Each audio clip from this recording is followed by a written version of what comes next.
Greetings and salutations. Welcome to the Sunday night hang / coffee time with Haas. Sure, Monday morning hang.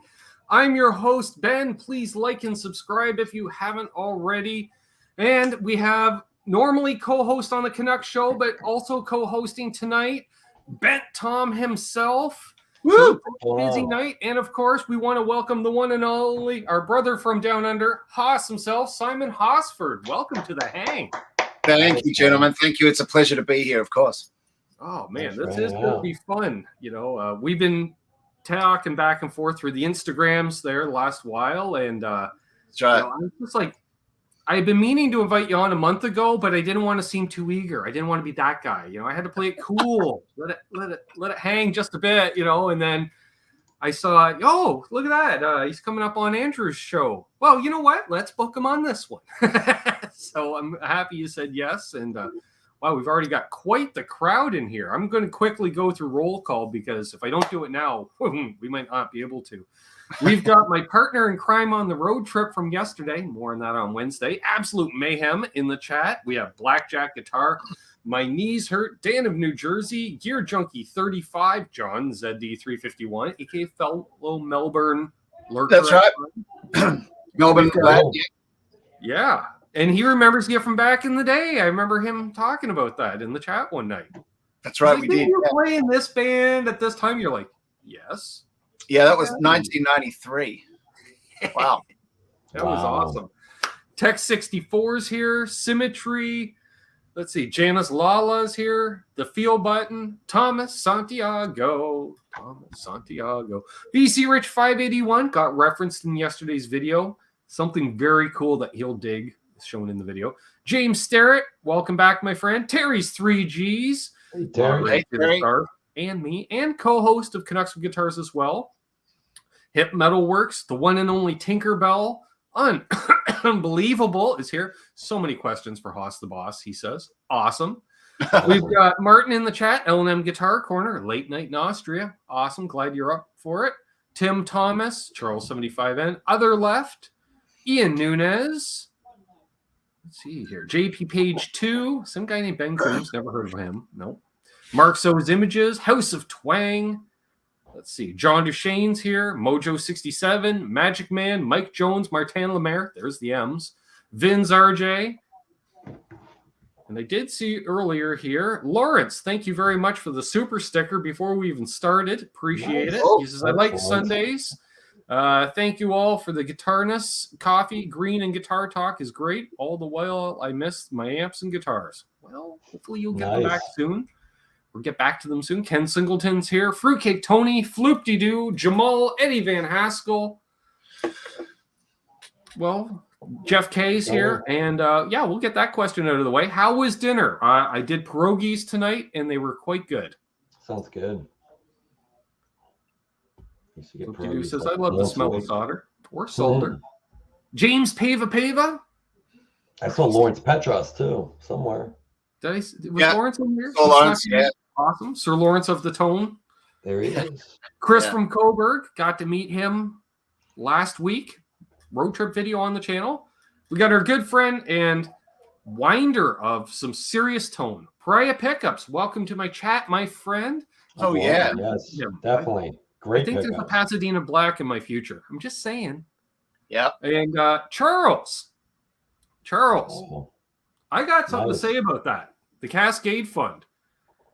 The Cascade Fund is now going to transition into a something else fund, but something else cool in a stomp box form. The reason I mention that is Sir Lawrence of the Pedals had a slight issue for the first time in 10 years. I hope Lawrence doesn't mind me saying it. There's Mr. Bazinga himself.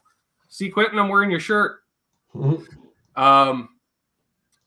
Lawrence texted me in a frantic state with a tracking number. Apparently, one of you amazing people, anonymous donor, bought me a Cascade Reverb. Wow. That's cool. I don't know who it was, whoever you are. Thank you very much. Slight issue. It ended up at Brad Guitar Miller's house. We know Brad. He's my second favorite Miller. I apparently have a Cascade box on the way with Brad's new fuzz. Now, the cool part is that we know each other and we can just ship them off to each other. And ironically enough, Brad had been putting together a little care package for me, I guess. So, yeah, so expect a demo. Tom, you know the fuzz. It's one of those like that you just got. Yeah, that's good. So I'm going to do a demo on that. Brad's currently working on a demo of the Cascade Reverb because why not before shipping it over to me? And so, yeah, we've got that happening. So hey, there's my lovely sister in the chat. Awesome. So I like John says, Cascade fun. We're bankrolling light beer from Tasmania. Oh man, that's great. Yeah.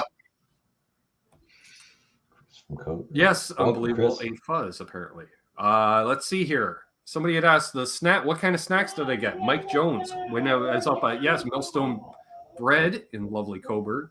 We can make lemonade out of those lemons. Exactly, Lawrence.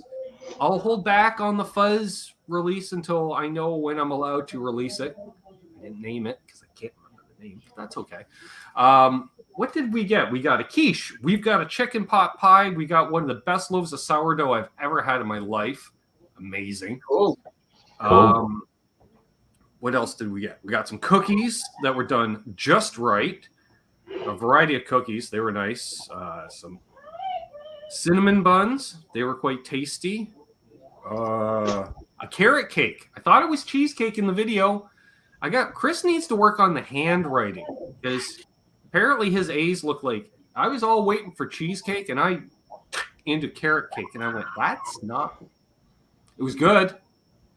I will say some of the best carrot cake I've ever had because the key to their deal is they're artisan, much like Lawrence, except not that they're putting pedals, but they have a stone oven that's wood fired. So you get all the vitamins in it then. Yeah. Let's see. We've got Paul Leonard Ewing joining us. Nice. Guitar Man 45. Doug Santiello. He says, I always say hello just to see you try to pronounce my name. Santaniello. I forgot the T, I think. Magic Man said he went overboard yesterday and bought both a Sir and a Rockever Mark III 100. He's in tone heaven. Nice. I bet you are, Magic Man. Nice.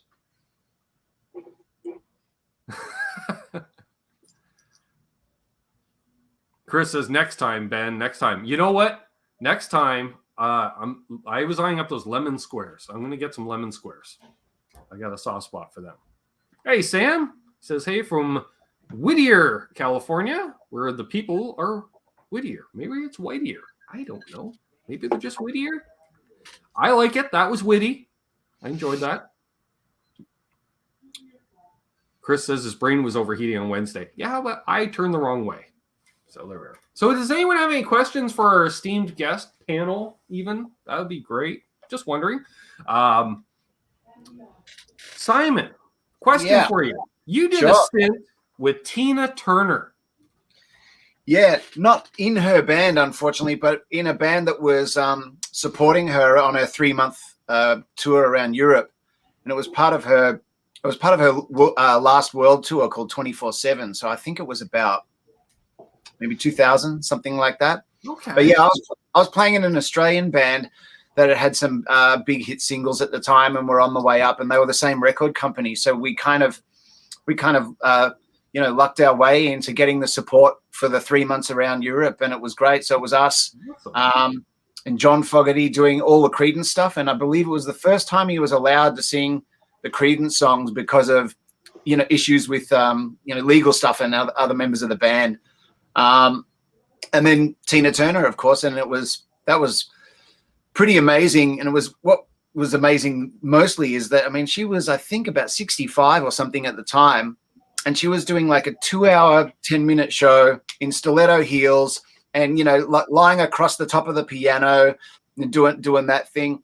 And then she'd go out on this big mechanical hand over the audience like she was in Iron Maiden or something, and the schedule was pretty full on. It was pretty grueling. It was there was lots of shows that were back to back, and even when we were playing in completely different countries around Europe, I mean, we might only have like one night off in between one show to the next. So it was a lot of shows in 3 months. And she was amazing, absolutely amazing. If there was ever an example, you know, of how to tour and how to hold yourself even at that age, I mean, that was, Right. yeah, that was like really. That's what I heard, so that's why I wanted to ask about Yeah. that. I heard. Yeah, that was an incredible lesson for me, and it was very inspiring, and it made me, because, you know, at the start of the tour, I mean, we were all only, I guess we were like early mid-20s, you know, the bunch of us. And we were complaining in the first couple of weeks about, you know, how there wasn't enough time to sleep and there was too much travel and this and that, until eventually we started just hanging out after our shows and watching some of hers. And then we shut up after that, you know. Right.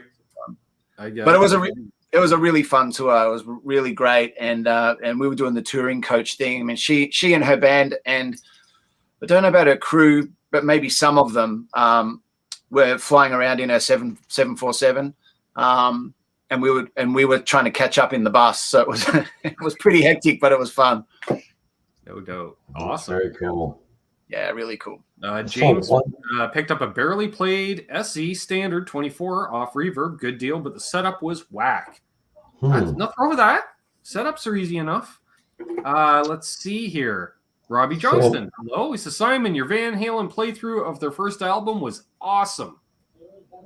Oh, thank you very much. Sorry, who said that, Ben? Robbie Johnston. Robbie, thank you very much, sir. Yeah, that's we had a lot of fun putting that together. We didn't get much time in the end because we were meant to do it the year before for the actual 40th anniversary of the release of Van Halen 1. But the schedules didn't allow in the end, and so it looked like we weren't going to get to do it at all. But then at the last minute, I was in talks with the people that run the Melbourne Guitar Show, and yeah, we had like a couple of months, a handful of rehearsals, and we just sort of slapped it together, and you know, it was fun in the end. We had a really good time. Nice, very cool. Let's see, we got a bunch of questions. See, I threatened the chat there. I'm like, how about some questions? Boom. Sam Knack asks, Simon, you on Pro Tools, and what monitors you rocking over there? Oh, okay. Yes, working on Pro Tools, but it is still an older version. I'm still back in the caveman days of Pro Tools 10 for various reasons. But one, it's just so stable, and I tend to do more mixing and engineering than actual programming. So I tend, you know, I use other things for the modern software and virtual instruments and stuff. Mm-hmm. But for recording and mixing, yeah, we're running Pro Tools HD, and monitors, they're Dynaudios, BM15s, so they're powered ones. And I've had them for a while now, and they're really good, really, really great sounding monitors. Yeah. Awesome. Fruitcake Tony, friend of ours. Tom also does duty over there on Show Me Your Pick and Halenville on occasion. Yeah. We'll see about that. Tony. Tom can do back-to-back shows in one night. We'll see. Fruitcake Tony asks, Simon, is your new 5150 done yet? Have you got it? I don't have it yet, Tony, but I know that's I know it's pretty close to done, and it will be on the way soon. Obviously, we were talking before the show just about different postage times can be unpredictable, so it'll depend how long it takes to get here. It could take weeks, really. Sure. But of course, I'm hoping not. So yeah, no, Tony, I don't have it yet, but I'm eagerly awaiting Neil Daly's 5150 guitar that he's building for me. Nice. And I've seen photos of it, and it looks absolutely gorgeous. And his level of detail in making the relicking exactly like the way that Ed's guitar looks on the Live Without a Net video, which is, he asked me, you know, was there a particular era of how I wanted it relicked? You know, did I want it to look brand new? Did I want it to look completely beat up and like it was, you know, being put away for good? And I said, look, it might not be the most fun to relic it this way because it's only gentle relicking. I said, but I mean, as a kid, I grew up with that Live Without a Net video. And so that's the guitar of all of Eddie's guitars that's burned into my subconscious. So anyway, I've seen the photos and it looks exactly like the way Ed's looks on the video. So so I'm pretty excited about that. And yeah, obviously I'll be happy to show it off to everyone when I get it. Awesome. Wow, we got a bunch of people joining in. We've got iRock Z Blues, or he goes by iRock Z Blues. We've got, I will say, see, now that's the greeting I want to see, Brad, because I know that's directed at me. We know that. We've got Michael B in the house. We've got the hitman Dwight Bailey as well. Great to see everybody joining in. We got 65 people tuned in at the moment. Nice. My sister says if I had a relic, I'd name it Arthur Fonza Relic. Oh, I like that. That's great. Okay. That's really, really good. Ben, here's a good one. Your sister said, my favorite thing about this community is that nobody has an ego here. And she said, okay, maybe I do. So she tagged at Simon Hosford is a great example of this. So much experience and humble AF. I agree. Nice. Thank you. So who said that? Was that Amanda? That was my sister. Yep. Thank you, Amanda. In the morning. Yeah, the check is in the mail. Thank you for that. It's lovely. It's all fakery and smoke and mirrors, I can assure you. But the agreement was for 3 compliments during the whole broadcast, right? There's just 2 more to do, right? 2 more. Actually, speaking of compliments, I'd like to give one back. We were talking just before we went on air about my LPD pedals, and Lawrence is in the chat still. Is that right? Yes. Lawrence, I just wanted to say that I was hoping to have the videos of me with your pedals and my rigs and guitars up before actually coming on the show, because it would have been really fun to talk about. But sadly, I've had some Final Cut issues with my software, so but I'll have it sorted out and have those videos up next week. But I was telling the boys, they sound so great, brother. So thank you very much for sending them as fast as you did. And we were also saying, I don't know what postage you sent them, but they arrived in Australia in about 3 or 4 days. So, so yeah, killer. So I'm looking forward to you hearing that. And thank you very much for the pedals. They sound great. Got Terry Himes in here. Great to see Terry in here. All right. Unbelievable's been asking, what guitars, pedals, and amps did you use when playing with Tommy Emmanuel? Oh, okay. Most of the touring that I did with Tommy, I'm sort of primarily on electric only, and then he plays mostly acoustic guitar, as most people would know. There's a couple of moments where we'll do acoustic guitar duets and stuff, but I was playing at the time a Maton hollow body, kind of like a 335 sort of thing. I think if it's in the room, I'll grab it. Yeah, it is. Hang on one sec. Cool. They make great stuff, man. That's like super duper high end right there, Maiden. So, oh man, that's gorgeous. I love the black too. Yeah, it's hard to see in this sort of low light, but it's somewhere between black and a very, very dark purple. I was catching a bit of purple in there. Yeah, it's got a tiny bit, but it's very, very dark purple. Nice. And so I was using this guitar mostly for all the electric stuff, but it's gorgeous. And this was one that they actually made for me, so we picked the color and picked the specs on it. But yeah, so I used that, and then for acoustic, I snapped the string on this morning. But this is the same model that Tommy plays when he plays the Maton, which is the 808. It's a slightly smaller body.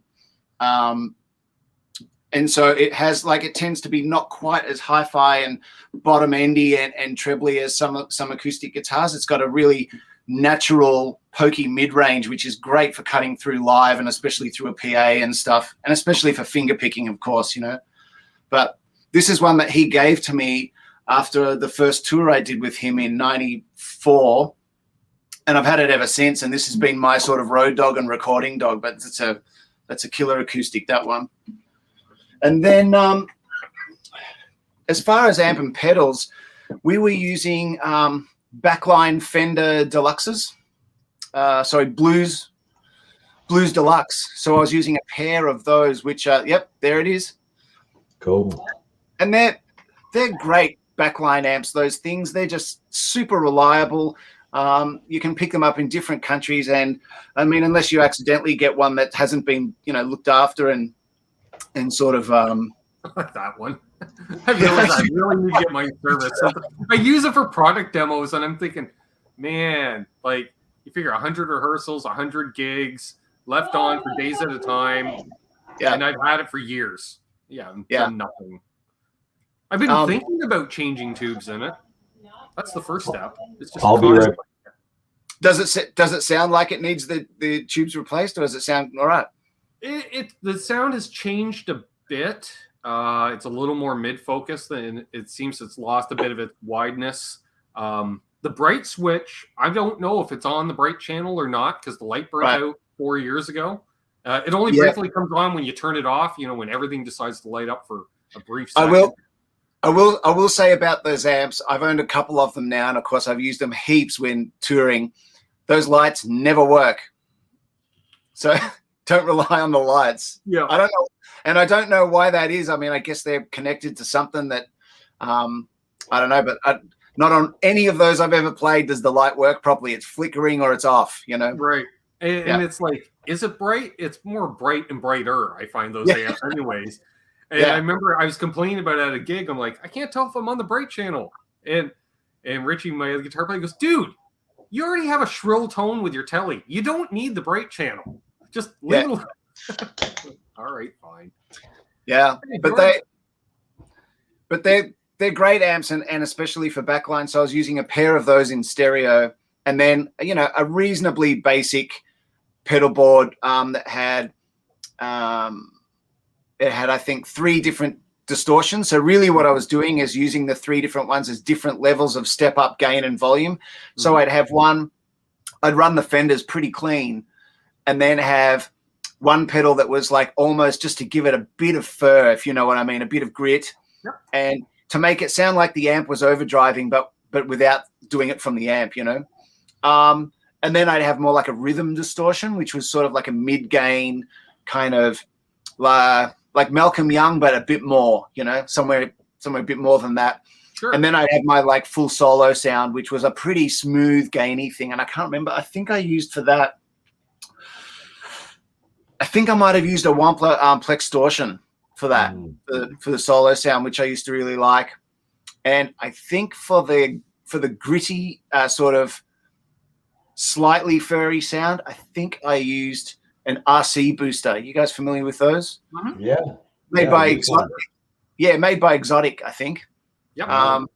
Yeah, and they're really cool. So I used that, and what did I use for the rhythm? Maybe a Sir Riot.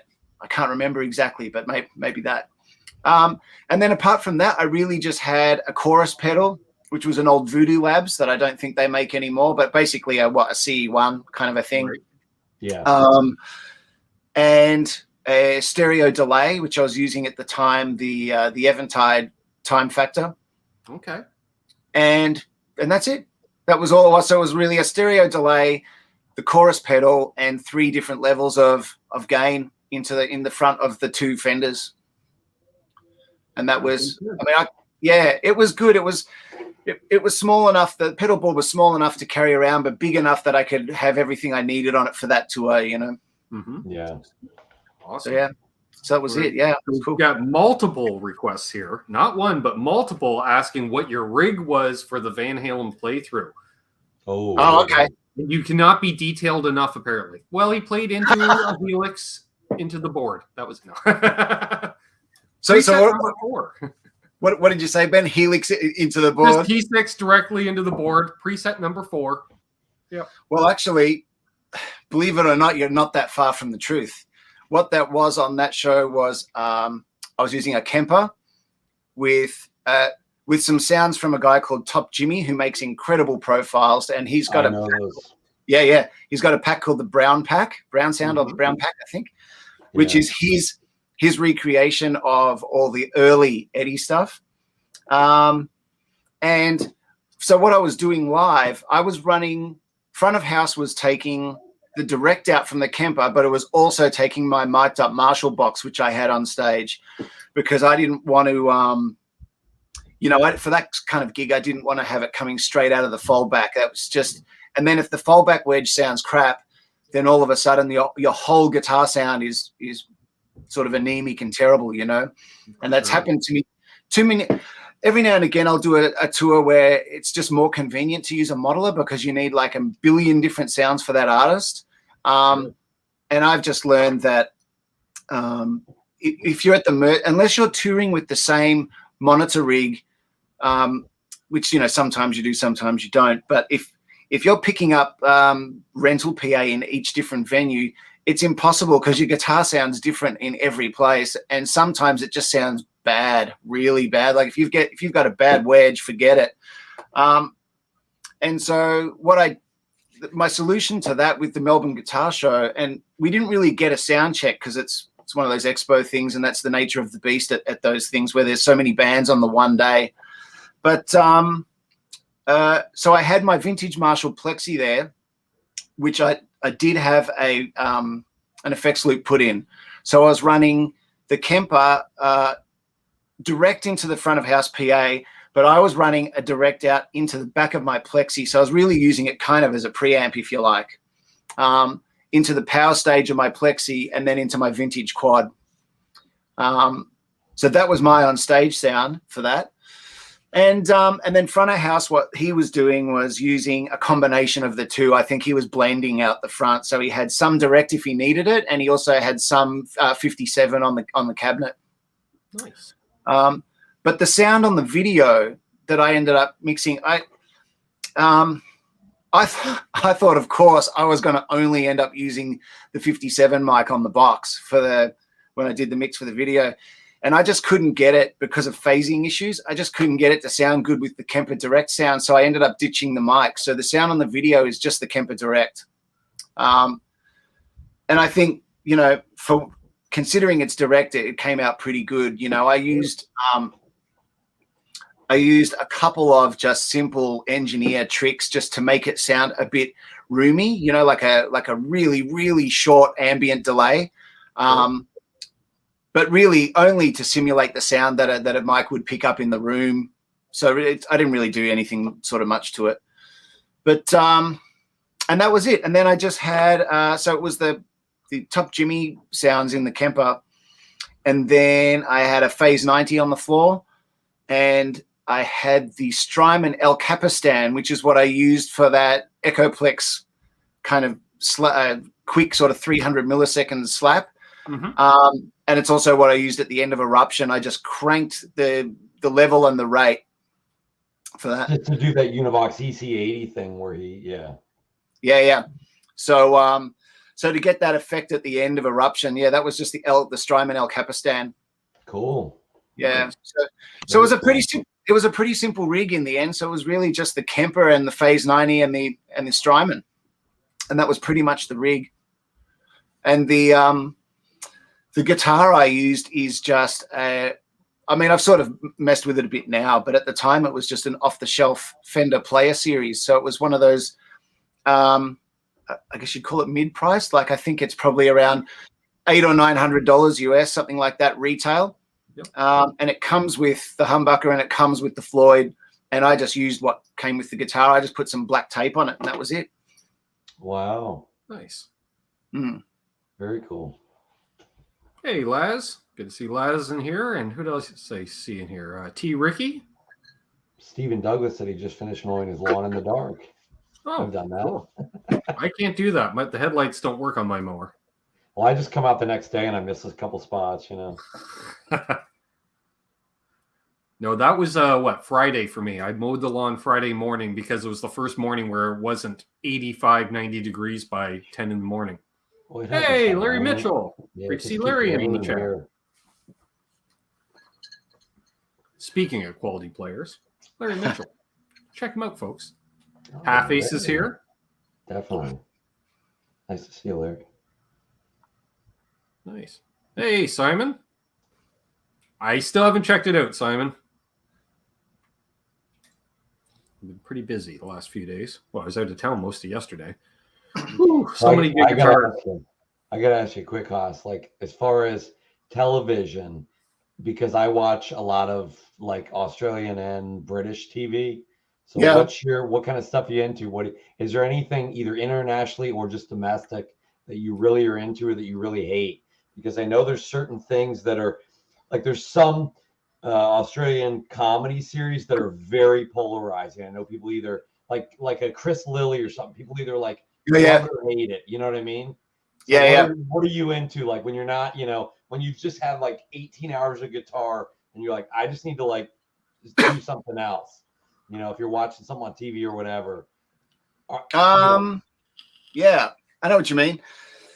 Yeah, I'll watch TV, but to be honest, I don't watch that much Australian television. I'll just watch probably the same things mostly that everyone does. Although, if you guys haven't seen, there's a show that I think is on Netflix. That's an Australian show called Mr. In Between. Have you heard of that? Oh yeah, that's why I asked. Yeah. So that's an Australian show that I really, really enjoyed. Actually, I think that Scott Ryan, who put that together, did such a great job. And it's sort of cruisy and quiet, you know, and it just sort of goes along and, you know, about his life and stuff. So, yeah, if anyone hasn't seen that, it's good. It's good. Have you seen all of that, Tom, or just a bit? I've seen some. I'm still watching some of it, but there's a lot of stuff that I lived for a very short period of time in England. So on ITV or on BBC, they pick up a lot of Australian stuff. So that's where I started to watch some of the stuff. But yeah, that's where I caught that through. I think it was through Netflix. I watched it. Yeah, that's right. But that's good. Yeah, if anyone doesn't know that one, he's a hitman. Yeah, he's a hitman, but he also has like a 10-year-old daughter, and so it sort of goes between him having to work. It's brilliant. It's really clever and it's very dry. You know, it's not too sort of slapsticky and So if anyone hasn't seen Mr. In Between and they're looking for an Australian show, that's really well done. Ben, the one that I posted for Quentin James that said, Quentin, why would you name him Quentin? That was from that. Okay. And he's in the car and he's complaining about the guy being named Quentin. Remember that?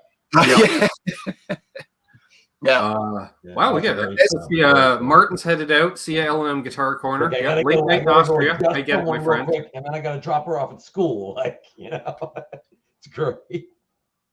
Hey, we got Pete Hickson, another Aussie in the chat. Great to see Pete in here. Oh, yeah. Hey, Pete. And another Australian show, actually, if you guys have seen, which I think is Netflix too, it's about a female prison called Wentworth. Anyone seen that? That's a really good Aussie show too. But if I had to pick specifically Australian shows, they're probably my two favorite, I would say. Hey, otherwise, I just watch the same thing that you guys would watch. You know, we have Liam from Coburg in the chat. Though, is the Chris Lilly when he plays the fat little kid and he's trying to pick up like the really attractive equestrian instructor, and he's just completely like graphic and off but he's supposed to be like a 10-year-old, you know? Yeah. It's great, you know. The Chris Lilly stuff is very funny. Really funny. Yeah. Oh man. Ted asks, hey Ted, great to see Ted in here. He says, hi Simon, what brand is the white guitar you play in the Racer Axe video covering sunlit nights? Oh yeah, that's a Maton guitar as well, and that's a solid body, kind of more like a Les Paul style thing. Actually, I don't have it in this room, but I'll grab it at some point. I've got a guitar that's like Lamborghini orange that they custom painted for me, which essentially is the same guitar, but it's just got a different paint scheme and some different inlays and stuff. But I'll grab that in a minute if you like, and it's upstairs. I'll duck up and show you. But that's a really, really gorgeous guitar.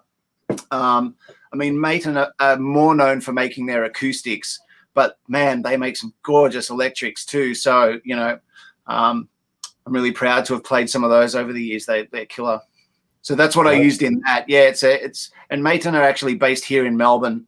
So, you know, it's very easy to have like a good relationship with them and be able to pop down on the factory and you know, see if there's anything I needed. So yeah, they're awesome. That's awesome. I mean, their acoustics. I mean, everyone knows them everywhere in the world. And I wasn't aware they made electrics, but I think if you can make an acoustic that great, making a solid body is easy. You know what I mean? Like making a really good acoustic is extremely difficult. Well, not many people know this, but their history goes way back to the 50s, and I believe they actually started out making electrics. And there's a famous photo, and I think it's I'm probably going to get this wrong, but I think I'm right. It's George Harrison playing a Maton electric in way back then. Cool. So yeah, they actually started out, I believe, as an electric company and then went into acoustics. But then they ended up just focusing on acoustic guitars, which is now that's what they're known for, really. But yeah, so that's the guitar. Actually, hang on, let me duck out for 1 second and I'll grab it and then I'll show it off. Sure. Yeah, go for it. Give me 1 sec. Thank you, Terry, for posting links to Simon's channel in the chat here. Definitely check it out if you haven't already, folks. Man, this is awesome. Yeah, 62 people watching. Don't forget to hit that like. It really helps me out. Helps promote with the algorithms. Liam says Ben's the Ontario YouTube goat. There you go. Ooh, that's a bold statement. Landon Bailey might have something to say about that. But he's not here to defend himself, so what are you going to do? I appreciate the kind words, Liam. And please subscribe if you haven't already. Let's see. Some of the old Maiden Electrics are really rare and collectible, John says. Nice. Nice. Oh, here it is. Very cool. Oh, dig it. Oh, cool. What's that bad boy? Look at that, man. That's cool. Yeah. Cool. At the time, I was doing like the Racer X tribute, and I wanted something that was a bit sort of flashier color-wise, and Yeah. So we were throwing around some different ideas, and at the time, I was doing some stuff, some photo shoots and things with Lamborghini, and so we thought, well, why don't we do a Lamborghini themed guitar? So Cool. Lamborghini Melbourne were kind enough to give us the paint codes for their No way. Yeah. Wow. So you got a direct match. That's awesome. Nice. Yeah, they were really, I thought very they might cool. I thought they might not be interested, because A lot of it's car just companies won't. that's right. That's But awesome. but I got to very say they cool. were super cool about it. So they gave us the exact paint code, and then they sent us down to the actual warehouse where they get their touch-up paint from. So we got the paint from the right people, and then That's awesome. we decided we may as well go the whole way. So if you look at the inlays, you can see the Lamborghini bull on the first fret. No way. Nice. Wow. Yeah. And then where the dots would be, if you look down, it says Aventador. Oh my gosh. Yeah. No, I see it. Yeah. Yeah. Nice. So- Look. Wow. So when it's hanging, you can see the Aventador when it's hanging. There you up. go. That's awesome. So there you go. John says, so it's the same color as your car? It's exactly the same color as my Lamborghini Aventador. That's right. Yeah. Ben, Wow. yours is yellow though, right? Chris was asking, does it have locking tuners? No, No. this one doesn't have locking tuners. It's just their Grovers, I think. I can only imagine how like piercingly bright that is in person, because it's bright now and YouTube can never really get colors right. So that must just be like in super intense in person. Yeah. It's pretty bright. The lights in here are pretty dark, of course, but yeah. So in the sun, this just looks crazy, and it's metallic and all of that. But Wild. but yeah. So to answer the question, the guitar that I play in the Racer X Sunlit Nights video is basically the same thing in terms of the woods and the pickups and everything. It's just that it's white. Right. And what are the pickups? These ones are actually Maiden pickups that they were winding themselves, and they're cool. called. You can buy them separately. They're called Bad Boys, and they were designed after an idea that we came up with, where we were talking one day, and I really wanted to see if it was possible to get a humbucker pickup that you could coil tap and split, but without having a level drop. Right. So Are they mismatched? yeah, so I don't know exactly the technique of how they did it, but they managed to do it without adding extra electronics, like a separate preamp, so that when you actually coil tap it, you get like a volume bump. They found a very clever way of winding the two sides so that when you split it, the volume doesn't change. Yeah, it's like you put 3/4 of the winding on one bobbin and only a few on the other one or something like that. Sure does that on the Thornbucker. It's about 9K, but Right. it's like 6K on one bobbin and 3K on the other, or 5.5 and 3.5. I think it's 5.7 and 3.3 or whatever. But same thing, when you split it in the neck, it's just about like an old school single coil output. And like you said, without having to have a preamp. Because I always thought when they did it with a preamp, it always just sounds fake. You know what I mean? Like Yeah, But that's and awesome the way they did yours. yeah, no, it was really great. So they're the Maton pickups that they wind themselves, and they're great. If I had to say what they sound like, they're like a sort of a slightly hotter path. So nothing crazy unusual. But they really match that guitar really well, and they sound fantastic. And apparently, in the first time in like 3 years of doing this, we finally show off a guitar that got Scott's attention. Nice. Here you go. You get to read this one off, Tom, because this chat alone is too sexy for me. 305-pound midget with the ball gag came in. Curious soul that I am. Let her go to town. Oh, hey guys, wrong chat. Hope everyone's great. What's up, Boner Jams? The one and only Boner Jams, co-host of Metal Wednesdays. Yeah. Hey, Boner Jams. How you doing, brother? He's awesome. Yeah. The family and everyone's good. Yes. Yeah. And I believe executive producer of the Gismachi album, possibly. Yeah. It seems to me Jay was holding up some liner notes there the other night when I tuned in. So I was able to catch some of that, which was awesome. Wow, probably jamming in here before that. Every time behind Boner Jams, he has all the masks, and all the memorabilia is cool. Yeah. Chris, aka Fucking Believable, says, Simon, thoughts on Glenn Proudfoot? Oh, yeah. I know Glenn quite well, man. If anyone hasn't heard Glenn Proudfoot play, he's a fellow Aussie guitarist, and wow, he can really, really play. That guy, he's incredible.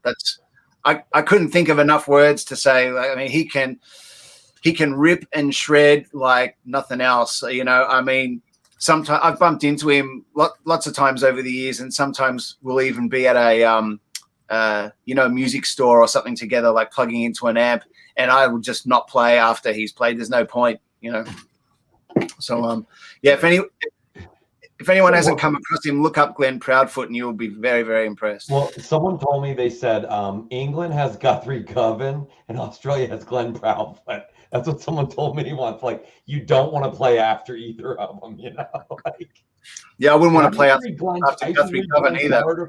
I used to read Glenn's, was a Guitar Player or one of those, or Guitar World. He did an article like every month, and I used to read those religiously because he just had the coolest ideas about throwing in just little tiny half-step grace notes and ways to play outside without making it like a 15-year-old kid wasn't going to go, I don't get that, and put it down.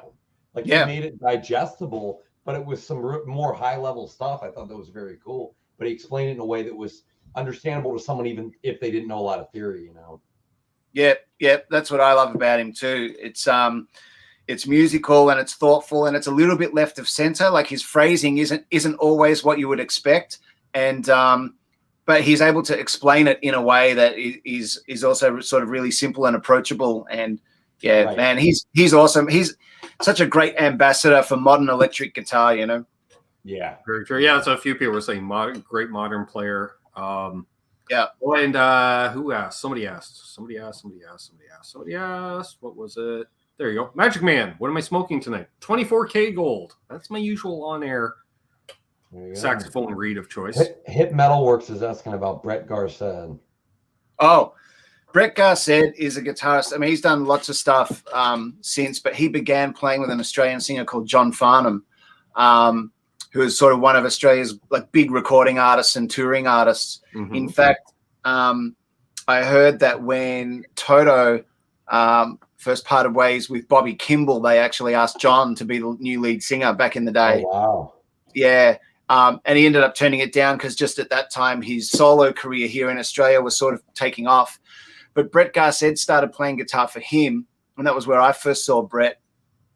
And then Brett's gone on to do heaps of stuff. Like, he did some of those shrapnel things with Mike Varney back in the 80s. Oh, yeah. So you can find Brett on those. I would say, Brett's technique is a little bit like, I think Guthrie does this a bit too, but where they skip strings with the left hand, but they do it by using a pick and using their fingers on the right hand. Yeah. He so does it's a lot of that hybrid picking, almost country, but doing it in a more shred sort of a way, Yeah. Hey, and Tom, Brett, are you able to boost your mic a bit? Oh yeah, sure. All right, a couple people were mentioning. I thought it was just me, but a couple people mentioned you were a touch low. And Lawrence met Brett at GIT when he and TJ Helmrich were gigging together. Better. TJ's amazing player too. Yeah, Brett and TJ sort of had a friendship and ended up doing some albums together, actually, sort of instrumental guitar albums. And if you haven't checked them out, they're really, really cool. And in fact, we were fortunate enough to have both Brett and TJ guest on our album when I did the record with Virgil Donati back in, I think it was 94 or 95. We did an instrumental sort of prog fusion record called On the Verge. And well, there's another Virgil. There's another monster. Yeah. Virgil Donati is a complete monster. But yeah, so we put together an album back in 94 called Serious Young Insects, and then both Brett and TJ did some guest solos on it, which was awesome. A bit horrifying for me as well. It's like, oh man, do we have to get them to guest solo, you know? But well, I've never met TJ, but I was at one of the Guitar Summer workshops. I mean, like, I don't know, 15, 20 years ago. Or no, it's more than that. Probably, 25 years ago or more. 25, 30 years ago. But Brett was at the one, and I go in the room, and he's just warming up, and he's doing these, the multiple finger things with the pick, but extra fingers. And I literally turned around and just went, oh, I can't. And I walked out of the room, and he laughed, and he goes, come back in. Come on, I'll explain it. You're going to enjoy it. He was the nicest guy.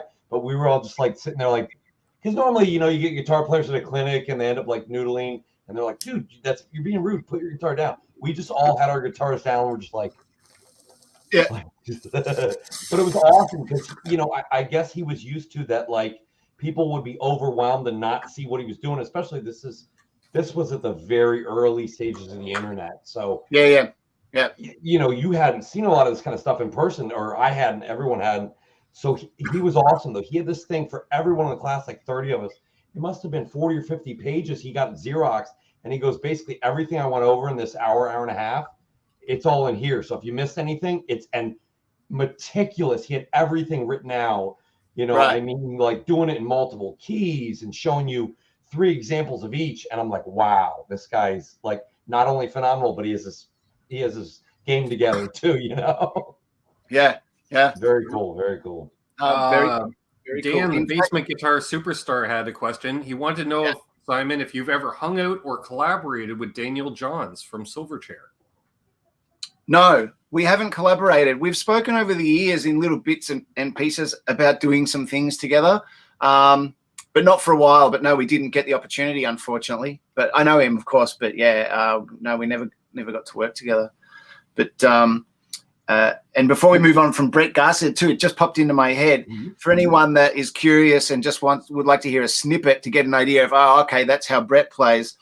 If you go on YouTube and just search John Farnham and then the song Let Me Out, there's a guitar solo in that song that Brett did when he was about 20 years old that is just terrifying. And Tom, like you were saying, and that's pre-YouTube and pre the internet. So there's a lot of young kids that could play like that now, but he was playing like that when no one had any instruction, Exactly. And it's cool because he sounds like a cross between, I would say, if I had to say, it's somewhere between Eddie and Holdsworth. Holdsworth is who I was going to say. That's who I hear for all the fusion-y stuff. Yeah. Those really long cascading fusion lines that keep stepping in and stepping out. But because he's doing the hybrid picking with his fingers, he's able to do these big interval jumps, and so they sound really unusual. But if anyone I've had to put his stuff on and then listen back to the, once I got, digital CDs, and then, I had a CD with some of his stuff on that I had mail ordered, I think at the time. And then I would rewind it to re-listen to the solo because there's so much because he's doing hybrid picking. It's not a straight, he plays very melodically, so don't get me wrong, but it's not a straight diatonic type solo. No, it's not at all. It's so much harmonic information coming at you at once. I couldn't process all of it.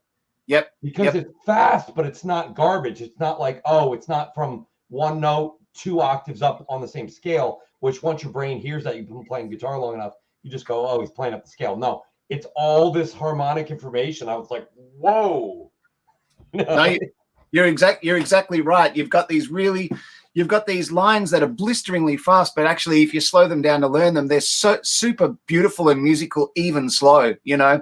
And it's because there's some chromatic bits, and then there's some jazz substitutions, and then there's and that's why, I mean, Brett was doing that before a lot of people were doing that. The only other guy really that was doing it comprehensively before Brett would obviously be Alan Holdsworth from the 70s, you know. But Brett had found a way to incorporate that in his, I mean, John Farnham's basically pop rock. I mean, sort of like Toto, you know. So he had found a way to incorporate that into solos that even back then in like 1985. But yeah, so if anyone hasn't heard, check out John Farnham, Let Me Out, and have a listen to the solo, and you'll see what we're talking about. Well, he was doing a lot of multiple triads used as, you know, playing triads, soloing with them, using them as extensions on regular pop 1-4-5 changes, and making all this complex stuff. But it fit to the uninitiated ear. But then people who knew what was going on were like, "Oh, damn!" Like, you know. That's crazy, though, the way he does that. Absolutely. And one other thing on Brett that'll blow people's minds is that his slide playing is most like accomplished slide players. I saw a documentary on, I can't remember on what streaming service, but it was a couple of years ago. And it was, the whole documentary was on the history of slide guitar and how it developed and who the leading exponents are. And of course they had people from all around the world. And about 50% of them, even the old school blues guys, when they were asked who's your favorites, who's the best slide player, they all say Brett Garsed. Wow. Because he does this thing where he holds the slide on his second finger and he keeps switching it and bending it, so he can actually play thirds and sixths and stuff that keep changing their intervals because of the way he moves the slide. And hardly anyone does that. You know, they'll open tune the guitar and keep. What I do is open tune the guitar and keep the slide sort of parallel, you know. Sure. Brett does this thing where he's sliding the slide around like that and playing these. And so, Brett Garsed on slide is almost as more amazing than him doing the hybrid picking. It's really quite phenomenal. Yeah. Boner Jams asks, Simon, ever meet or work with 12-foot Ninja? No, I haven't. I'm sorry, Boner Jams. I haven't. No. Floopty-Doo asks, is it true that kangaroos suck? Kangaroos do suck, and especially if they jump out right in front of you when you're driving, then that extra sucks. And I know people that has happened to, and it is not pretty. Fortunately, that's never happened to me, but it can happen. I mean, you don't have to drive very far out of the city, of the center of Melbourne. Maybe, I don't know, maybe 45, 50 minutes is all you'd have to drive from the center of the city, and you could hit a kangaroo, no problem. Yeah, but yes. It's just like we get deer. Well, moose for him or deer for me. I almost hit 2 deer coming home yesterday, and they come out on the pavement and then they don't have any traction. And then they get blinded in your headlights. So I'm sitting there, it was 2 male juveniles, probably, I don't know, 150 pounds each. But if you hit them, the problem is, not that I want to hit them anyway, but man, the damage to the car. My dad hit a deer once. Yeah. And where are you based again, Tom? You did tell me. Pennsylvania. Pennsylvania. I'm about 30 minutes outside of Philadelphia. Yeah. Yeah, great. Yeah, so you would get a lot of deer. Northeast, yeah. Oh, I live on the edge. I live in, like a small community, but it's right on the edge of the woods. So I have deer. Like I'll find deer droppings all over my yard. And, turkeys and all kinds of good PJ stuff. and the Beard in here. Great to see Jason in here. Amanda and I were talking about you the other day, my friend. Hope all's going well. Michael Cross in here. Let's see here. David Anthony, hello and welcome. He says, does Simon remember Jim Kelly from Crossfire back in the day? Yeah, I do remember Jim Kelly. Jim Kelly was probably, a generation before me. But I used to, when I was young, he used to play at some small, cool little jazz clubs around Melbourne. And after high school, I went to college to do a jazz course. And one of the things that we all used to do was get together when we'd finish the day and we'd go see Jim play. So, but I haven't seen Jim play for a long time. But yeah, and I saw a question. Someone said, "Oh, it was Terry. Thoughts on fellow Aussie Brett Kingman?" Well, most people would know Brett from his wonderful YouTube channel, you know, where he demos pedals and stuff. Brett is a gorgeous player and such a wonderful human being. He's a sweetheart of a guy. I've known him for a long time, but yeah, wonderful dude and great guitar player. And yeah, I guess he's, you know, most people internationally would know him now.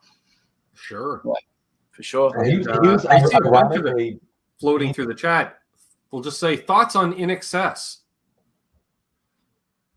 I liked In Excess. I've still got some of their stuff on vinyl. I actually toured a lot in Australia with a singer called John Stevens, who in the 80s and early 90s was in a pretty big Australian sort of rock pop band called Noiseworks. And then when that finished and Michael Hutchence died, John actually was their In Excess singer after Hutchence for about 3 years. Okay. And ended up touring around with them. So, and then when that sort of stint finished, and I was touring around with John still, obviously we would throw in some In Excess songs into the set. So yeah, Sure. Love early In Excess, especially the early stuff. I think the first few records have a charm to me about them that it sort of, you know, the sound of a band before they start becoming really big and making lots of money, I always think has a bit of a different sound. It sounds less sort of, Well, I mean, it's let's- sort of like U2 prior to the Joshua Tree. yes, I would say that's a pretty good comparison. Yeah, for sure. I always thought it was kind of like, you know, college athletes are at that level where they haven't made all this money yet and they're struggling and they're starving. And there's something about that hunger that just produces, you know, it's almost lightning in a bottle, you know. Yeah. Sometimes, I mean. No, that's right, because I think that, you know, the fact that success is not guaranteed for a fresh young band, and I don't mean young necessarily in age of the members, I just mean young as in the band is young, you know. You're right, there's a hunger and a drive and a desire that you can often hear that is captured in the recordings, that even if the songs are really, really good on more mature recordings, but there's just that, I don't know, it's an unsort of quantifiable element, isn't it? Like you couldn't, if you had to really say, okay, here are the two recordings, they're 10 years apart from the same band, and they were both #1 singles, how can you tell me one doesn't have the passion and drive of the other? But it's, I don't know, I guess it's just something you feel in your bones, isn't it? Yeah. But yeah, it's a tricky one. That's a good question. On F Unbelievable says, what's the last thought Simon has before stepping on stage? The last thought. Yeah. You know what? Don't choke. Well, quite honestly, don't cut out your amp, everything, you know. Yeah, I think it really depends. And firstly, it depends on whether I feel prepared or not, because I mean, obviously I try and feel as prepared as I can, but there are times for all of us where just because of life, you know, that you just have a week where a lot of things get in the way, or that, you know, a tree falls through the roof of your house or something, and you're just not as prepared as you want it to be. And if it's an important gig and I feel unprepared, it doesn't matter if, you know, it doesn't matter if someone else says, oh, you know this stuff well enough, you'll be fine, you know, blah, blah, blah. If I in my heart feel unprepared, it sort of doesn't matter whether the rest of the band think I'm prepared or not. And I'll be shitting myself. Even if it's not that important a gig, I just know that I'm stepping on stage feeling not all there, you know. But if I'm feeling prepared for the gig, then that kind of moment just before you get on stage, I love that. That's a cool little moment of butterflies where I'll definitely still get nervous. I think if you were about to walk on stage to play for people and you weren't nervous at all, then I'd almost be more worried about that feeling, you know. But yeah, even if I feel really prepared, I'll definitely still be still get the butterflies and stuff before walking on, because I don't know, maybe it's a big responsibility getting out to play music for people, because that's what they've paid their money for. And they've, you know, especially if it's a proper club gig or a concert, there's been hours and hours of leading for them, you know, because they've had to finish work, then they've showered, then they've had dinner with their friends, then they've got in a car, and then there's, you know, sitting at the gig, or they're at the bar for an hour, and there's all this anticipation. And I guess that, you've got to treat that with respect. And I think if in your brain that you respect that these people are really wanting something from you, then that's why you get the butterflies, because you understand that you can't get out there and fake it, you know. Mm-hmm. But I agree. I think one of the worst things that he say on multi-show, multi-band bills at the club level. Yeah, because and it was like guys in their 40s, guys in their teens and 20s. That's what the bands were. A nice mix, but it consistently always being pushed back on. And you're about to go on stage, and I'm like, you're psyching yourself up, and they're like, okay, it'll be 5 more minutes. Damn it! All right, yeah. Reset, recalibrate. I would say though that yes, if you're doing a show or a festival where it's a multi-band gig, I hate being one of the last bands on, because you've got all that time to keep overthinking the gig, right? Yeah. It's put me on first so I can go and have a drink afterwards and then listen to the other bands. I mean, I'd much prefer that. And let's be honest, out of 5 bands, you always want to play third out of 5, because that's where the most people were. You play last, you're playing for the bar staff and the other bands waiting to get paid. That's exactly right. And if you're playing first, then you'd be there's no one there. That's right. Yeah. Exactly. But I mean, and then in the case of a gig where, I mean, when I was running around doing those prog metal fusion gigs with Virgil Donati, man, I would still have the guitar in my hand, practicing furiously, trying to warm up and playing, all the licks that we were about to play, pretty much right up until we went on, So those gigs, I mean, the pre-gig feeling from prepping in those for me was never much fun, because it didn't matter how prepared I was for those. I always felt underprepared, Sure. That stuff's, and we weren't using charts or anything like that too. So we were doing the whole 90-minute show from memory and that stuff. I mean, it's a lot to remember. There's not that many sections of the songs that repeat, and everything's on time, and it's fast and it's technical to play. So yeah, those ones I used to hate pre-shows before those gigs. You know what a buddy of mine said? He said like he was doing it once, and they had to do a whole show, like basically it was a whole Dream Theater album. Yeah. They were going to do, what was it? Day and Dream Unite, I think is the name of it. So he goes, it's not like where you learn a tune and then you keep repeating the same, riff. He goes, it's all these time signatures and syncopated parts of the bass. And he goes, it was literally like learning a classical piece that was an hour and a half long. Yeah. I mean, you just had to learn it start to finish, and then they had to rehearse it start to finish, because that's kind of the way it and I guess even that album, if I can't remember, I used to be way into Dream Theater, but I fell off a little bit. But I think there's actual, it's laid out movements on that album. So they would take like maybe a 1-minute break, and then it's all into like a 12-minute thing, Yeah, absolutely. That's intense. Like that stuff you were doing there. I mean, you got no room to lay back and miss a note. It's like every second. Yeah, and even when you're not shredding and trying to play all these crazy piano lines with the keyboard player and all of this, and you've actually got some chords, like clean with chorus or something, but the chords are so complicated, and you've got these hand stretches like this, so even when it gets to chords that you can't relax, because you're thinking, no, there's no resting. Actually, speaking of Dream Theater, back in the late 90s, around 97, 98, Virgil and I had a Dream Theater tribute show that we did around town, and it had got to the attention of the guys in Dream Theater, and apparently they used to watch the video in their touring coach. So anyway, a year or so later, Mike Portnoy came out to headline this big sort of drummers weekend expo that we hold every year in Melbourne. And normally, of course, when he would go around and do those things, he would play with tracks, and he would just use the Dream Theater stuff minus the drums. But he actually asked for us to do the whole show with him. So we actually got to play an hour of Dream Theater with Mike Portnoy, which was fun. That was pretty cool. And that was, and I can't remember who it was that asked what goes through your mind, before you get on stage. With that one, that was definitely don't suck. Yeah, don't choke, don't choke, don't choke. I choked. Don't choke. Yeah, what was it? Don't choke. Yeah. So, hey, David Douglas, Deja Blue. Yeah. Hey, Ben, did you say before, did I hear you say that Pariah Pickups was in the chat? Yes. Yeah. Oh, very cool. Very cool.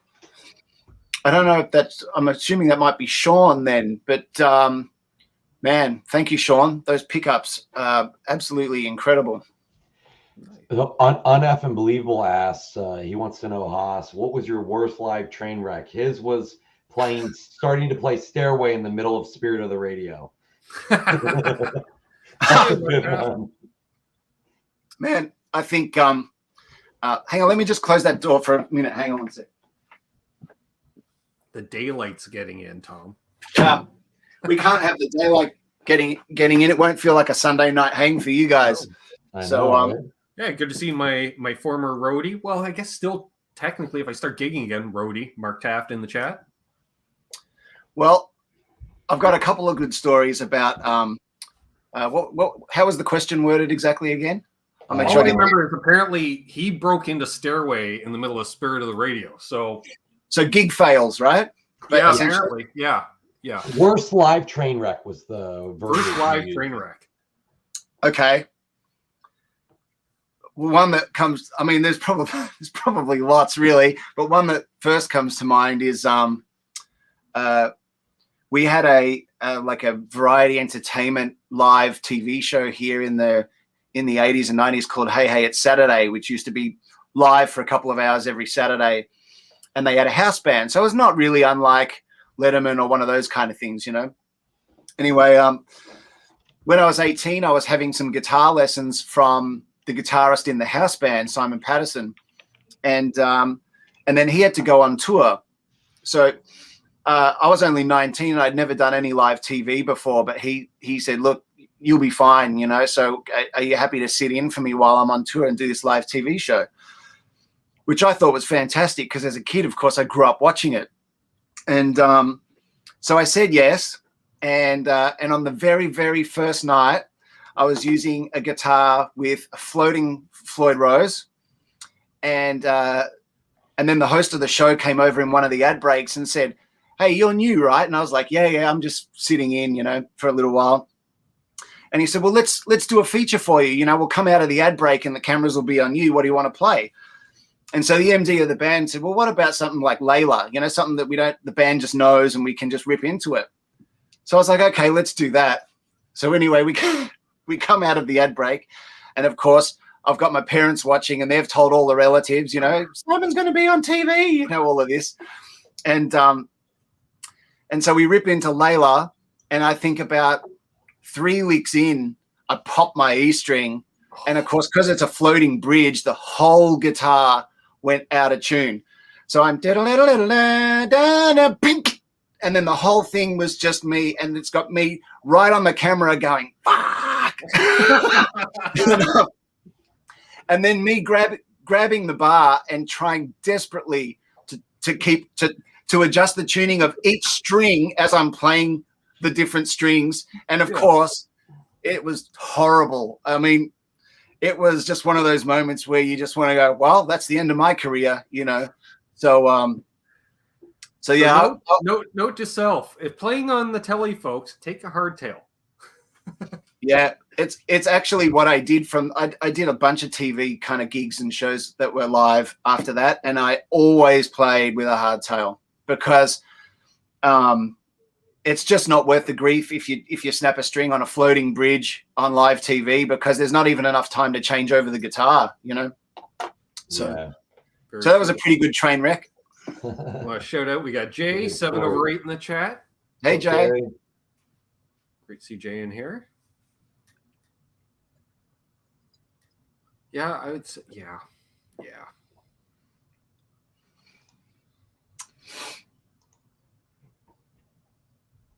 Thanks again, Terry, for posting links to Simon's channel in the chat. There's some cool stuff on there.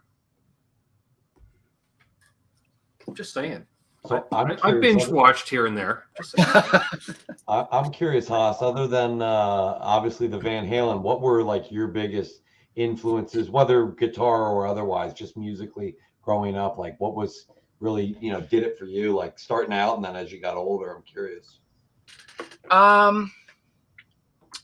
Well, let me think about that. Really, I would say as far as my two big guys, the two guys that when I was 12 and 13, I had their posters all over my wall would be Eddie Van Halen and Yngwie Malmsteen. They were my two guys. And to me, they were both like aliens, but in completely different ways, you know. And they sounded different, as everyone knows, and all of that. And I grew up playing classical guitar for 6 years before I even got an electric guitar. So that kind of neoclassical sound of Malmsteens was really a very natural. Sorry, what's that? That's your gateway drug right there. Yeah, well, it was a very natural kind of progression for me because I grew up playing classical guitar. So harmonically, I already kind of heard so much of that music that hearing him do it at like hyperspeed was just kind of exciting for a 12-year-old. You know, I was like, oh man, listen to how fast that classical music is. So, so for me, you know, I loved that, and then of course I heard Van Halen for the first time and loved that because that was like another alien from another planet. But then, I mean, my parents always had a really, really broad vinyl collection. So, and I used to just sit there with headphones listening through to all their records, and I'd go from one side of their rack to the other. And then when that was finished, I'd just go back to the start of the rack and start again. But it was everything from, you know, the things that I guess a lot of people listen to, like the Beatles and George Benson and let's see what else. I mean, I really loved listening to Toto records and Steve Lukather when I was young as well. AC/DC. I had most of the early stuff with Bon Scott when I was pretty young. I call that the good stuff. That's the good stuff. Yeah, it's really different and raw, isn't it? It really feels like you're just listening to a blues band in a bar. Way more swing to it, it seemed. Yep. Yeah, there's some really, really gorgeous tracks on that early stuff that I think, I mean, the diehard fans never overlook it, but I think in terms of the general public, a lot of that stuff doesn't get listened to anymore. You know, it's all the sort of Back in Black onwards kind of stuff. But that early stuff, I love that too. And I spent a lot of time listening to that. So I guess, you know, Angus's phrasing probably got into my head a fair bit. Let's see, what else? I mean, really from there it was, you know, I just started kind of investigating and going down rabbit holes with different styles of music. And I ended up studying some jazz in high school and playing in the big band. So I sort of started listening to a bit more jazz as well. And, you know, old Chick Corea records and stuff like that. I wish we had a jazz program in high school. Yeah. I was a classical program, and I use that term loosely since the first year the final was playing the intro to Stairway to Heaven. Not quite classical, classic rock, but classic. Yeah. I was like, all right, I already know that. It definitely has a classical leaning for sure, doesn't it? Really. Yeah.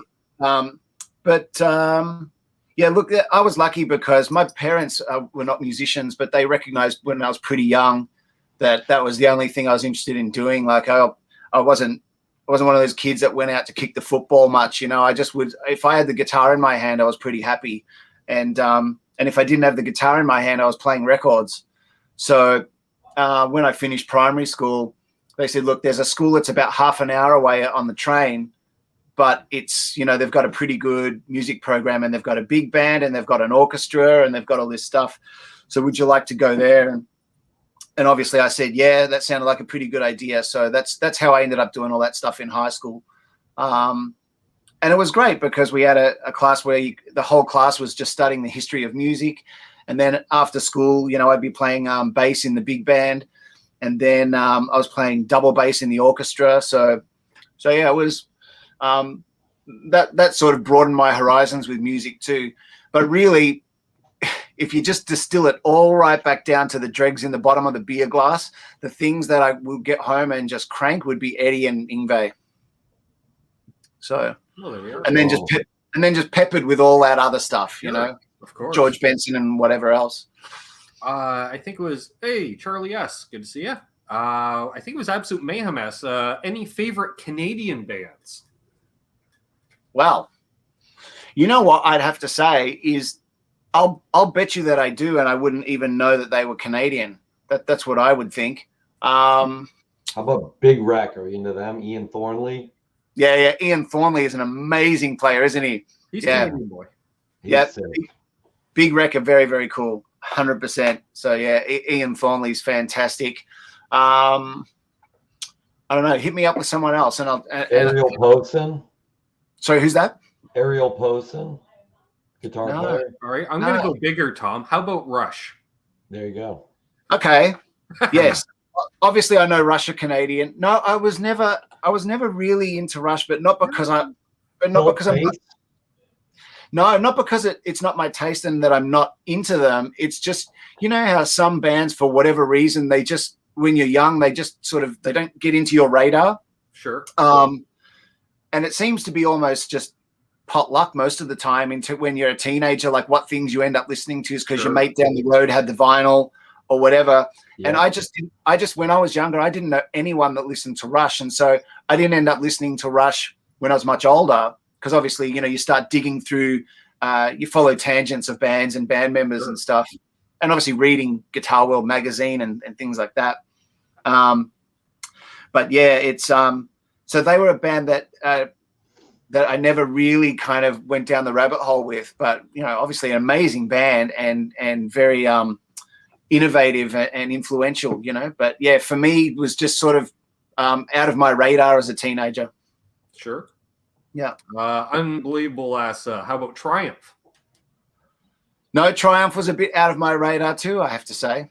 Okay. Yeah. Which is actually a good call because, Rick Emmett was quite the classical player as well. Yeah, right. Okay. That's right. I did know that.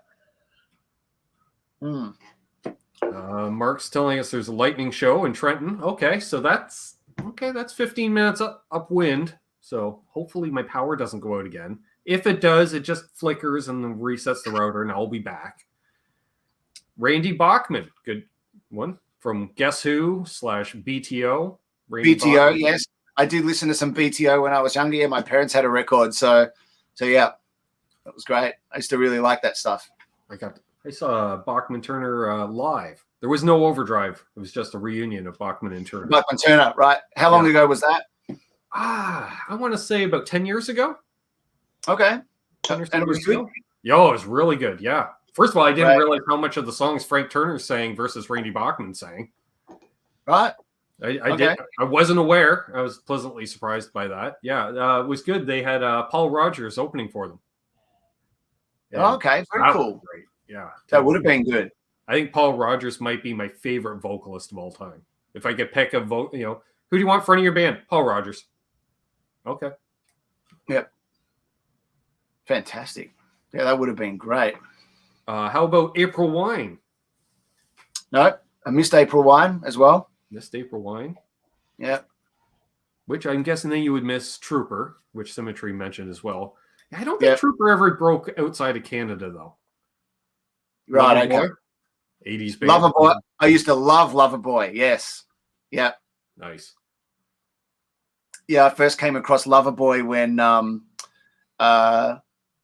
MTV was on. I used to just sit with my parents' VHS player and just be hitting record, pause, record on like whatever tracks, and I used to just compile up these tapes like we all used to do.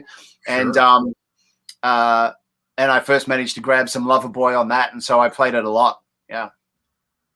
All right, Craig, we don't speak of the Nickelback. They're expats. No. They went off on tour and then we closed the doors. Like, sorry, can't come back. That's funny. I saw someone sent me a funny meme with a couple in bed the other day, and they were both facing away from each other, obviously with, not getting along or something. And they had thought bubbles, and the thought bubble over the female was, maybe he's just not into me anymore or something like that. And the thought bubble over his head is, what did Nickelback ever do wrong? It's funny. Where do I start? Yeah. Yes, indeed. It comes to, as a Canadian bar band, you're like, do we do a Nickelback song? The women will like it. Yeah, but it's Nickelback. So. Yeah, well, they had some big hits. Symmetry, I can see. Symmetry says that I can see Bryan Adams. Yes, of course, Bryan Adams is so famous, and everyone knows Canadian. So yeah, I thought that might go without saying. But yeah, I mean, all those hits were just massive down here in Australia as well. Sure, with Keith Scott playing guitar. Yeah.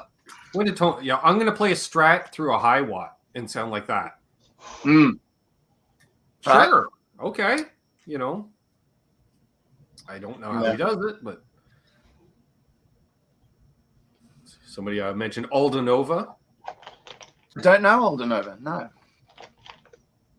I'm not even that big a fan. I know Fantasy. I'm sure I know other songs, but yeah.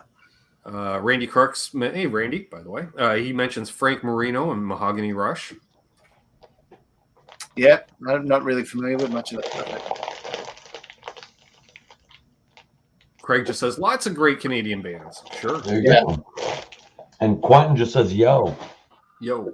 Oh, because he's eating chocolate ice cream. And he's got us, and he's got the football game on. Yep. Go sports, I guess. Sure. Yeah, I'm more like Simon with the motorsports. I know a few people mentioned your screensaver of the Formula One tracks. Oh, yeah, that's right. Yeah, I was up pretty late last night because the Formula One was live in Belgium, but it got rained out. So the race was meant to start live at 11 p.m. here, right? But it didn't, and so they just kept delaying it until in the end, I think at about 3 a.m. my time, they did a couple of laps and then just called it off. You know, they did enough laps so that it could qualify technically as a race, so they'd get the points. And then that was the end of that. So that was a bit disappointing, but yes, love the Formula One. I get it. I used to be a big Formula One fan. I had a friend of mine whip up these screensavers for the studio, so each one is a different track, either day or night. You know. Well, because when I soloed you on here earlier, because it caught my eye, I'm like, hey, I know that track. Yeah, right. Because I was thinking, oh, they're cityscape shots from back here, and all of a sudden I'm like, wait a minute, I know that. Yeah. Yes, indeed. My sister says, did we mention Helix? Helix, a Canadian metal band. No, I don't think I've listened to much Helix. No. I don't think they ever made it over to Australia. Hey, Mark Dillon. Yeah. Of course, yeah, there is the Guess Who. Yes, that's right. Great band, yeah. How about, we'll go older. Steppenwolf. Oh, yeah. Yeah, I used to listen to Steppenwolf. Yep. Yeah. Kitchener. Very cool. Oh, and we had here's one. I saw Charles had asked it a couple of times. It's like you're having a bad day, so you walk into the studio, grab your number one guitar. What do you play? That's a good question. Having a bad day. Okay. Hey, Doug. Actually, to be honest, if I'm having a bad day, like let's say, and that could mean, I'll assume it means one of two things or a combination. Either, you know, something's happened that's a bit crappy and you're feeling sad, or, you know, half my studio equipment is not working and so I'm just shitty, you know. If I'm just shitty, I'll pick up one of my electrics and I'll practice. I'll just plug into something with lots of distortion and try and just spend, like, go take the brain out for 2 hours and just try, like, whatever the hardest lick that I'm trying to work on, I'll just do that for 2 hours straight. That's probably what I do in that case. But if I'm having a sad day, I'm actually more likely to pick up an acoustic guitar and just doodle around with it, you know, just maybe try and write something. That's what I'd usually do with that. Nice. Yeah. Right, Tom's got to head out. Tom, it's great First having day for you, the kids at school tomorrow, so will see you. I'll see you tomorrow night. They'll see you tomorrow night. It was very nice to finally get to at least on the computer meet you somewhat in person. to virtually meet. No, look, it was a pleasure to virtually meet you too, Tom. Yeah, awesome, brother.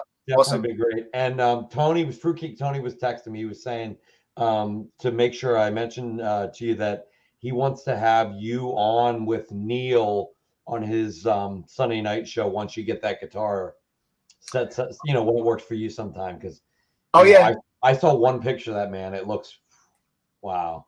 Actually, that I think was maybe the old one he made, but you know, essentially the same thing. And man, it looked like he's holding the real thing, basically, from the Live Without a Net kind of era, you know. Well, I'm sure Neil wouldn't mind, Tom, if I sent you some of the pictures he sent me recently. Oh, But yeah, for sure, man. Yeah, I'd love to see that. I'll show you because it looks so beautiful, and it really does look exactly pretty much like the same amount of relicking and stuff as the Live Without a Neck guitar. But yes, of course, it goes without saying. I know Neil's a big part of that show with Fruitcake Tony. So yes, I'd love to do the unveiling and the unboxing on that show, perhaps. You know, That'd be awesome. Yeah, definitely. Sure. No problems, Tony. I'll definitely do that. Nice. All right, Tom. Gentlemen, Thanks, Tom. I'm gonna watch you still be in the chat here. Cool. He's literally standing right here. Yeah. All right, guys. Cheers, thank you, Tom. Take care. Cheers, brother. Cheers. Thanks. Hey, there's Kurt 5150. And Chris from Coburg's got to head out as well because he's got an early morning probably at the bakery. They don't usually get to sleep in, bakers. So no, that's exactly right. They don't. They're baking it when they probably start baking at 4 a.m. Would that be right? I think so. I Maybe used to even work earlier. at believe it or not, it was a gourmet bagel shop and gas station. Right. So I got there at 6 a.m. to open the gas station, and they were in there at like 3:30 starting the bagels. Yeah, I was going to say, I think it would be earlier than 4. I think they would start at like sometime after 3 because I think most of the stuff's got to be baked by before 6 a.m., right? I think so. Yeah. All right, Chris says midnight. Oh, midnight. Wow. Okay. They start at midnight. Well, I guess, yeah, because they do the stone oven wood-fired. So Yep. Okay. yeah, Wow. I get that. All right, cheers, Chris. It was Yeah. great meeting you last week. Unfucking believable ass. Worst show Simon ever saw other than Hole. The worst show I ever saw. Okay. Let me have a think about that so I can get it right for a minute. I think I remember, okay, maybe I wouldn't call it the worst show that I've ever seen, but maybe the most disappointed I was as a teenager leaving a show was when Poison came to Melbourne. And at that time, I was really into Poison, but what I was really into, as much as the, sort of how exuberant and fun that it was, is I liked the bright colors and the pyrotechnics and the big hair and the span, right? Because that was their brand. And they came out, all their hair was flat. They came out in jeans and T-shirts. I'm not bullshitting. Jeans and T-shirts and no pyrotechnics. And it was like watching a bar band, honestly. And I was just like, what the hell is this? And I just remember leaving that thinking, nah, that's not why I paid the money. Sorry, guys. That's like seeing Kiss these days without the makeup. Yeah. I mean, because the other thing is, you got to have the show. A band like that, especially, let's be honest, it's all about the show and the fun, Yeah. It really, because they are just a glorified rock bar band. Yeah, and that's fine. That's totally fine. My dad told me that all through growing up. He'd hear me playing all my cassette tapes, all the Sunset Strings. They're a bunch of damn bar bands with too much gain. That was his answer for all of them. Yeah, but I mean, that was their branding. So to come out and do a show where you basically just got rid of all the things that make you uniquely you, instead of just a bar band, that to me was disappointing. So that was disappointing. But I mean, there have been plenty of shows, even like in the last 10 years, though. I mean, that was obviously a show when I was a teenager that I remember not digging. But I couldn't tell you how many shows I've walked out on, though, because the sound was bad. So maybe the band was really good.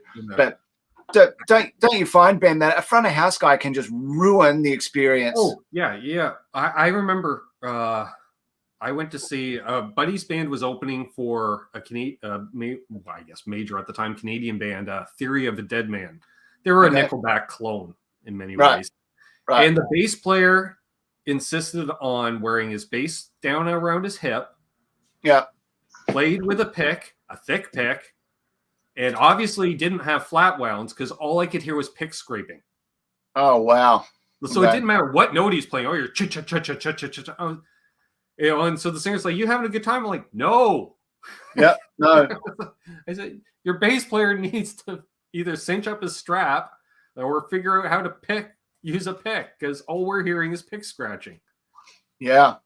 Yeah. I want to shout out House of Twang ask, and thank you very much for the super chat. Simon, ever go to Summer Nats? No, good question. I actually haven't been to the Summer Nats, but and that's the I don't know what you call them in Canada. The funny cars, the dragsters. Well, that's what I was wondering. Yeah, the Nationals, because we have the Nationals too. Summer Nationals. Those, yeah. The Americans even get to have Winter Nationals because they have sun year round. Yeah.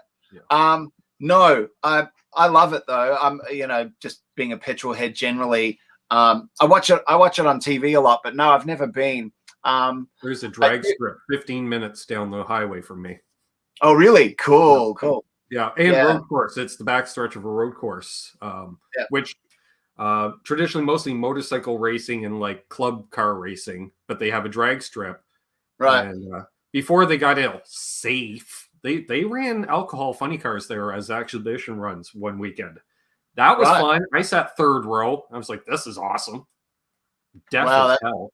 Oh, man. The power of those engines is absolutely crazy. The sound and the volume, But, I've got some friends and colleagues that are involved in the V8 supercar category here in Australia. I was going to ask if you've ever attended a V8 supercar race, because they have a special place in my heart. Many, many times. In fact, I'm friends with one of the V8 supercar drivers, and I was lucky enough that they were having a drive day just for their sponsors, and I got invited along to that. And he actually took me for a spin in the actual race car, not like an event day car, Right. And so that was pretty cool. And so after that, I sort of got bit by the bug, and then I even had to plonk down my own hard-earned cash you can do a training day to drive a V8 supercar around Bathurst, which is, one of Australia's legendary. Yeah, Mount Panorama, which is one of Australia's best-known tracks. But driving around that thing is really, really fun. That's so yeah, I've been lucky enough to do that as well. Obviously with an instructor in the passenger seat, but it was still pretty cool.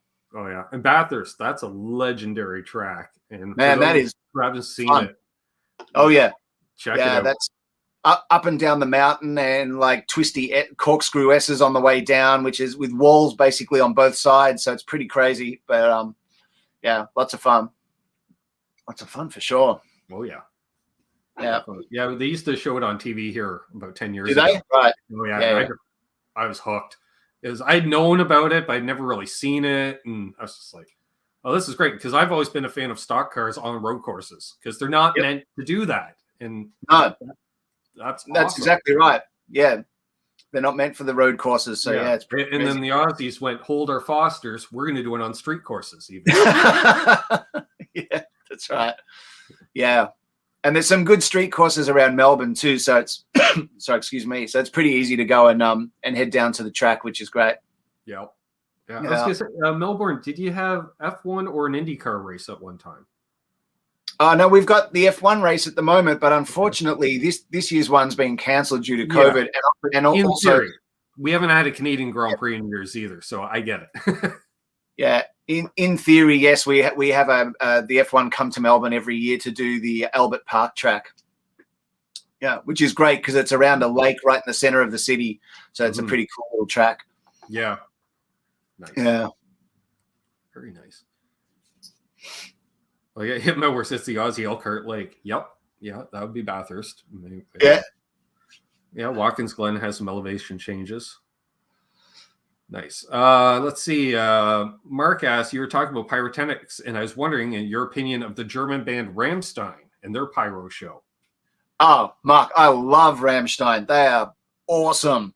And if I get the opportunity in the future, I would definitely go to one of their shows. And their pyrotechnics is absolutely classic. I mean, for anyone that hasn't seen their show, I mean, maybe just go on YouTube and Google it, and you'll be amazed. I mean, they take pyrotechnics way beyond the normal kind of sparks coming down from the ceiling like Bon Jovi, They've got their microphone stands are on fire and the whole thing. And yeah, I love them. What a great and entertaining band, Yeah. And they've been at it a long time. Like they have now, haven't they? Yeah. Yeah, they're fantastic. And I have to say too, like the production on those records is awesome. Their sound is so big and wide and deep, and that's and when you overdub that many guitars and stuff, it's very, very tricky to have it not start to sound smaller after a time. It's sort of the law of diminishing returns. You can double track a guitar and then hard pan it left and right, and it sounds bigger than mono. And you can do a few other things after that, but then it starts to collapse back in on itself. But the Rammstein stuff, that stuff sounds huge. Even coming out of your iPhone, it sounds huge. So yeah, it's great production. Yeah, even when they were still like analog. I mean, like when they were first breaking in the early '90s. Yeah. How do you sound that big? Like this sounds orchestra. Yep. It does. It sounds like a big metal orchestra. It's awesome. Yeah, even back then, you're right. Yeah, really, obviously very, very talented and clever engineers working with them. Let's see. John asks, "Hey Simon, Monaros, Toronto." Wow, dang it! All right, here. I'll just put up on the screen. Commodores, Falcons. He's asking which car you prefer, I guess.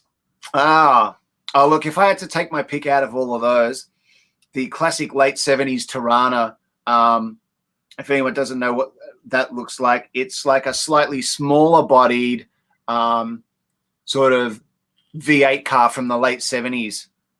And because it's smaller bodied, it's got a slightly shorter wheelbase, and it's just a bit more agile, and it used to win a lot of races, but actually I don't like it for that. It's I just think it's a gorgeous looking car. It's got that classic, it not unlike it'd be what we'd call a pony car over here, which would be your Camaros, your Mustangs, slightly shorter wheelbase. Yeah, it really is exactly like that, except it's probably slightly smaller again, but still with a huge V8 in it. And of course, what people would do is they'd swap out the V8 for an even bigger V8, and they'd just stuff it in, Yeah, as everybody does with the pony cars. Yeah.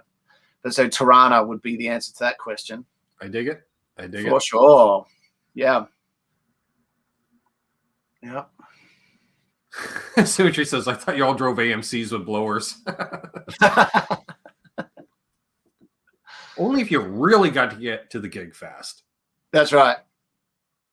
Yeah. Nice. And you see a bunch of people mentioning race stuff. Great. Speaking of race stuff, folks, check out Tuesday nights, NAS Canucks, my auto racing podcast with my cousin Doug, where we talk mostly NASCAR, some IndyCar, and Formula One if it's brought up in the chat. And we go, we didn't see it, but we know this happened. That's pretty cool, Ben. I'll have to drop in on you one time into the chat and check it out. I haven't seen that show yet. Yeah, it's a bit fun. Well, was it last week or the week before? It was great. Speaking of Formula One, Roman Grosjean, came over from Formula One to IndyCar this year, and he says, "I'm only running the road courses. With your crazy open wheel oval racing, you can keep, you can have it. I don't want it. I'll just run." Oh, that's cool. I didn't actually know that he did that. So he's only doing the road courses. Yeah, he's been running the Indy Series this year, and then the last race was on an oval, and he said, "Screw it. You guys look like I want to give it a shot." And basically, the broadcast is just watching him learn how to race an oval. Would have been fascinating, I imagine. Never done before. Yeah, because it's completely different. Yeah, I mean, obviously, I knew he went over to Indy, but I didn't know. That explains why on some races I wasn't seeing him, and I was confused by that. So now I know. Thank you for that. Now I know why. Yeah. And I bet he found it much harder than he thought, right? Oh yeah. Well, the first thing was he was just flying through the field till he realized he just blew up. He just wore out the right front tire in the process. Yeah. Yeah, because it's about the longevity of the laps as well. And the biggest thing was then going out on cold tires, because then he got up into the marbles, and then he's like, "This is insane." He was well off the pace, and then once he cleaned the tires off, he's like, "How much longer I have to do this?" So like they'll be cleaning another 3 laps, and you hear him 3 laps. Yeah. Meanwhile, his engineer's a great French guy, and he's just, what can I tell you? That's the way it works in oval racing. You went up in the marbles. Yeah. Unfucking Believable says, "I'm confused by cars only going left."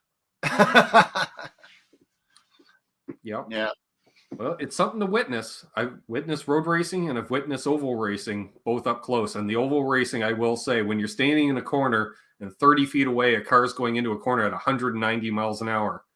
Yeah.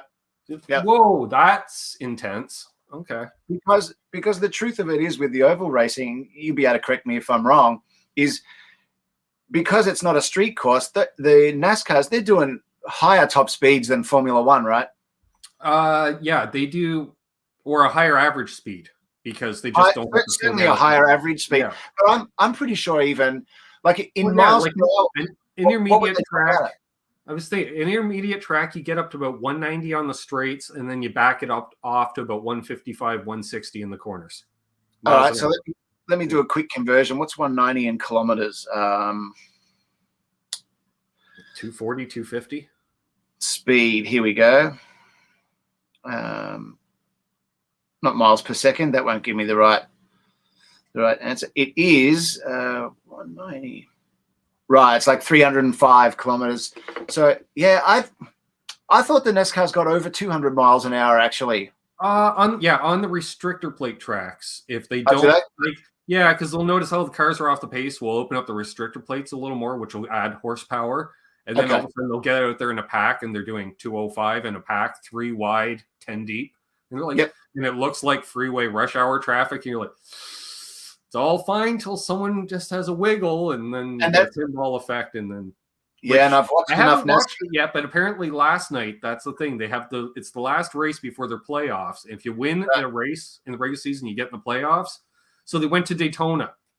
Right. Great. Restrictor plate, pack racing. So I haven't seen it yet, but I assume it's the shit show 400, because I predict less than half the cars are going to finish the race. Someone's going to be on the roof. A lot of people are going to be angry. And you know that what they always say, safety cars beget safety cars, don't they? Because as soon as it's always on the restart, everyone's a little more nervous. The tires are a little more cold, and accidents happen. But that's you're right. It is. It's like being on a freeway at peak hour, but doing 200 miles an hour side by side. So it doesn't take much for one little tiny thing to go wrong, and then it's on. Exactly. Yeah. All right, see you, sis. Good night, Sam. See you, man. We'll see you in the morning. I get to look after Sam tomorrow. Yay. Maybe we'll make a video. I agree, Hitmel works. Actually, the truck series is the best of the 3 NASCAR series, because it's a bunch of young guys that don't know any better, and it's just good on racing. I've watched the trucks. The trucks is definitely entertaining for sure. Yeah. Nice. Well, we'll go for a few more minutes here, folks. Any last-minute questions, get them on in. Oh, yes, and Michigan as well, because, that's a 2-mile track, and they don't run restrictor plates. They get up to about 200 before they ran the stupid package this year where they were running restrictor plates. So that took right. But I get it. Safety, I guess. Cars have a tendency to take off after you hit about 200 miles an hour, regardless of the safety features to keep them on the ground. That's absolutely right. Because, as you well know, my friend, any car that's designed to create downforce when going forward, as soon as you turn it backwards, it's creating lift. Yes. Yeah. Which is why as soon as they spin, it's all over, isn't it? Because there's just so much air underneath the car now. Yeah. Especially any series that has a big wing on the back. It is. That's right. Well, see, I'm thinking now, as racing fans, as musicians, we got to do like a trip to Nashville for their Indy race, because they run on the streets of Nashville this year, and it looked epic. Yep, I'm sure. That would be that. There's the bucket list race. Like for me, I'm thinking right Nashville. now, it looked really cool. Yeah. And they're talking says, I know how hard it is for him to drive the speed limit. Yeah, more on that in the road trip video. You'll see and hear. Fantastic. And I hear that bringing F1 to Miami next year. Oh, nice. Yeah. So that'll be cool. So that'll be a second race in the States. I'm trying to think. I think they ran a street race for IndyCar in the 80s in Miami. Right. Either that or that was just an episode of Miami Vice. Could be both. I'm pretty sure they did do something in Miami in the 80s. Yeah. House of Twang says Montreal should do F1 again. I think, once, things get more normalized, I think Montreal should be back on the calendar. Yeah, it should. It's the only reason it's not is because of COVID, same as everywhere else. But normally it's in the calendar every year. Yeah. I miss, what is it now? The Xfinity Series, the second tier NASCAR series, when they ran at that track. It was a really good, entertaining race. Because, again, it's a Formula One track. Let's put stock cars on it. Yeah. Yep. Now they run, the trucks are an hour up the road from me. I still haven't got up there, but they run up there. And that's always a crazy finish. Somebody taking somebody out. And yeah, of course. The last 2 years as well. Yeah. So, and at least it's a NASCAR race. And let's see. I have a good friend that works for Joe Gibbs Racing NASCAR team. And so Joe Gibbs doesn't have vehicles in the truck series, but Kyle Busch does. So I might be able to score some pit passes and stuff. Oh, cool. So that'd be the plan. Because generally, I'll be honest, I've been spoiled because most of the years I hung out in Charlotte camping in the infield, I end up scoring pit passes and VIP this and that. And because we had good friends and we lucked out on some prizes and stuff. So it just got used to, watching the Xfinity race from pit road behind the pit stalls. Why not? Yep. Yeah. Of course. Yeah. Hey, Cushman. John asks, what's the fastest I've driven down Bell Street, which is a main arterial in Melbourne? Sadly, John, not very creatively or courageously, not very fast. I'm gathering by the question that maybe you have. Oh, I like that idea, Hit Metalworks. I'm going to bring that up on Tuesday's show. The Xfinity race moves to Trois Rivières. Ooh, I like that. Historic track. I think Formula One ran Trois Rivières at one time. That's what started out as a Formula One race for a year or two, and then it just changed into a Canadian race on a calendar of some major series. Okay. I think. So I'm kind of lucky. There is some world-class racing within a couple hours either way of me. And then we have a great club circuit here locally, which when my uncle raced motorcycles, we were there 3-4 weekends a year while he was running super bikes. So that was really, really cool. Here's a question I've got for you, Ben, which is kind of by the way of Magic Man, but I'd be curious as to your answer as well, is what would be your desert island guitar? Good question. It might, you know what? I would probably take my Mexican Telecaster. Yeah. Okay. Dual humbucker with coil tap, so I got the best of both worlds because I do like the coil tap on those pickups. Yep. So, yeah. I think for me, a desert island electric guitar that would sort of cover all my bases would probably be a Strat with a humbucker in it, because I just really love the sound of a single coil in the neck. I grew up with that sound, so I've always loved it. But I've also grown up. Yeah, what's that? My Music Man Access. Yeah. There you go. And it's got the 5-way switch with, so it's got that Ibanez super switch wiring, coil tapping, and that thing, I can get so many sounds out of it. Yeah. So I would probably take a Strat with a humbucker if it had to be electric. But if I was really literally on a desert island with one guitar, then that for me I'd take one of my acoustics. If it was really a desert island, If it's really a desert island, I'm taking my Martin then. Yeah, there you go. Yeah. Okay. Very good. Hip Metalworks says, always wanted to see a race at Mossport, IMSA or Can-Am. Oh, man, that Can-Am series. Let's put a twin turbo 454 cubic inch motor in a car for 1,500 horsepower. Sure. Believe it or not, my uncle used to hold the track record at Mossport. He was faster than all the Formula One cars. And I think he beat the Can-Am track record because he did it on a 1,000cc superbike. Yeah, right, okay. So he held it for a number of years. Hey, wow. John. Thanks for tuning in. Oh, came in as reference from Pete's show. Awesome. Appreciate it. Awesome. I'm just thinking racing stuff, too. I'll probably watch a race after we get off. That'll probably be what'll happen. I PVR'd them so I can just skip through the cautions and all that BS. Yeah. How did you go? I missed Pete's show earlier. How did that one go today? Good, other than his internet dropped again this week for a period of time. Oh, did it? Yeah, right. Poor guy. I think I've heard him talk about his internet provider before, so it must be. I think I've heard. Yeah, right. I think I've heard Dave Freeman talk about his complaint. Well, they share the same internet connection. Oh, there you go then. Right. Okay. Yeah, that's the ironic part. Yeah, and I think it went down during Dave's show yesterday. Okay. I haven't caught that yet. So, okay, here we go. Because we got to talk about. Me knees hurt. Asks, what's for dinner or lunch today, Simon? I don't know. I haven't thought about lunch yet, but I think for dinner, there's an Italian chef called Gino De Campo. He works mainly in the UK now, but he's Italian, and he has a recipe for his grandfather's old bolognese sauce that is so old school and rustic and beautiful and rich and perfect. And I whipped that up last week. I pretty much just followed Gino's recipe exactly.